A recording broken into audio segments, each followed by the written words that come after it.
ধানমন্ডি ৩২ আওয়ামী লীগ রাজনীতির বাতিঘর। শেখ মুজিবের বাড়ি বলে যতটা আলোচনায় ছিল এই ৩২, ঠিক শেখ হাসিনার স্বৈরাচারী ক্ষমতা প্রয়োগের তার চেয়ে বেশি সমালোচনা হচ্ছে। আওয়ামী লীগ সরকারের নিপীড়নের যে মহাপ্রলয় আয়নাঘর, সেটি ধানমন্ডি ৩২-এর নিচে পাওয়ার গুঞ্জনে এবার ঘটনাস্থলে গিয়েছে ক্রাইম ইনভেস্টিগেশন ডিপার্টমেন্ট সিআইডি। গুঞ্জন যেন সত্যি হতে শুরু করেছে, কারণ শেখ মুজিবুর রহমানের ভাঙা বাড়ির ওই আন্ডারগ্রাউন্ডে হাড়গোড় পাওয়া গেছে, যার কারণে জনমনে প্রশ্ন, তাহলে কি ধানমন্ডি ৩২-এ সত্যি আয়নাঘর ছিল?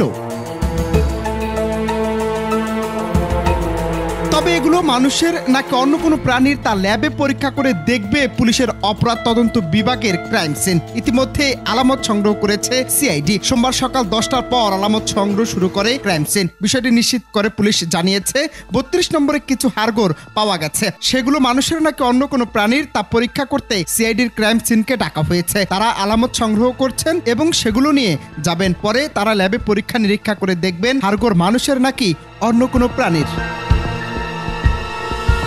আবার বিষয়টি নিশ্চিত করে সিআইডি বলছে, ধানমন্ডি ৩২-এ সিআইডির ক্রাইম সিনের একটি দল সকাল ৯টায় ধানমন্ডিতে গিয়েছে। সিআইডির ক্রাইম সিন অপরাধের আলামত সংগ্রহের দক্ষ একটি দল কাজ করছে। তারা সেখানে অপরাধ সংক্রান্ত আলামত সংগ্রহ করছে। এ বিষয়ে আর কিছু এই মুহূর্তে প্রকাশ করতে ইচ্ছুক নয় অপরাধ তদন্ত বিভাগ।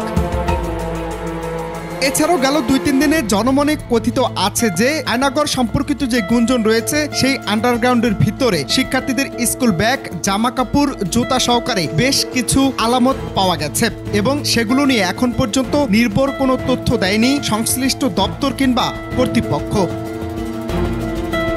অনন্ত হাসান মাসুদ, বাংলা টিভি, ঢাকা।